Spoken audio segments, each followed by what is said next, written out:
it's Maria from Still Dreaming Homestead. Glad to be back with you. Well, it's been 2 days since the extremely hard rain that we had and really massive flooding. Our area, Roseburg, was really impacted.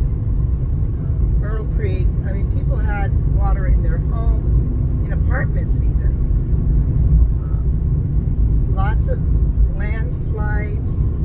Roads were not really safe to be on. But we have really good public workers and things are back, I think, pretty well to normal. And I can see that the river, as I'm headed into town now, is way down, which is good news. There was something different, though, at our house. So it has been 20 years now that we have lived there. And we've had floods before. I'm not sure if they were quite this high, but we've had pretty good floods and heavy rains. And I've seen puddles build up in the front yard and the backyard, but never have I seen puddling like I saw yesterday when I went out. And I wish that I would have went out the day before, because I would have recorded it. It was really much worse the day before, I guess. So in front of our chicken house, there, as of last night, was still a very huge flooded area. We've never had that before. Let me take off my glasses, they're reflecting. And I was trying to figure out why that happened. Now, behind the chicken house is quite a steep hill. Up to a road that is for the power lines. And then it goes up beyond that, incredibly steep.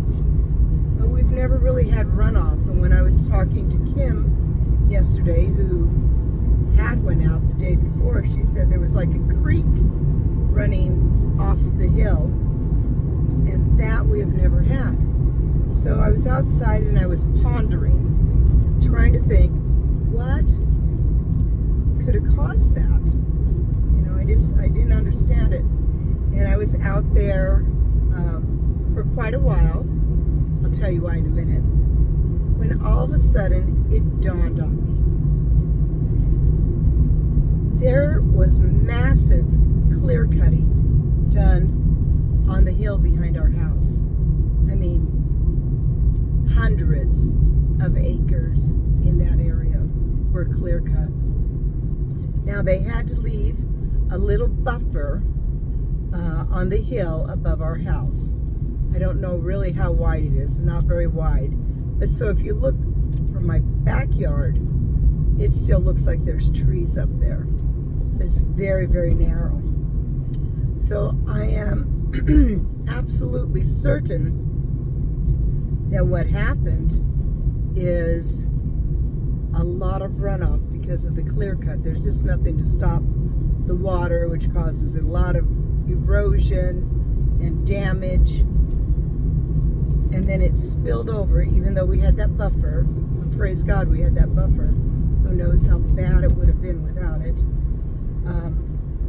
It just caused a creek like to run up over the hill, off the edge, and down into my yard. I never have been a fan of clear cutting. And some of you that are loggers may think that that's the best way to go. I personally don't. And so that's what happened there. While I was outside yesterday, though, going back and forth, because I have a hen that's sitting on some eggs, and I'm just not getting a good hatch rate at all. So I was checking her eggs. 3 out of the 7 were not good. So I got rid of those. And I don't know about the other 4. But I was out there going back and forth. And there is a plant that I, strong word, hate out there. Now the pollinators love them. And somebody said it was called mountain mint. I don't know if that's the real name. But I do know that it stinks. It just smells horrible. And if you brush up against it, there's lots of, they don't look like burrs, but lots of burrs that stick to you. It's a big mess. And it is really hard to pull out of the ground back there where it's so rocky. But I got to thinking when I was out there, oh my goodness, this ground is never going to be any softer than it is right now. So I went out and I began pulling it out by the roots. I was able to go all the way around my pear tree, clear it from there. And I know that there will be some broken roots still in the ground that are going to get up, but I'm going to fight those. And then I went right down that line for a while. And I just felt so happy. So we need a wheelbarrow to get that picked up. That's all going in the burn pile. It would never go in the compost. And so I'm happy. And I'm happy to be able to go in town and get some things that we need. This is hilarious. So I try to stay stocked up on things, and I do a pretty good job. We don't usually run out of things. When we do, it's always a big, woo, surprise. I ran out of toilet paper in my bathroom the other day, and so I went to, get a roll because I'd seen where it was stored, and to replace it. And when I, it's a big Costco container. So when I got there, very disillusioned.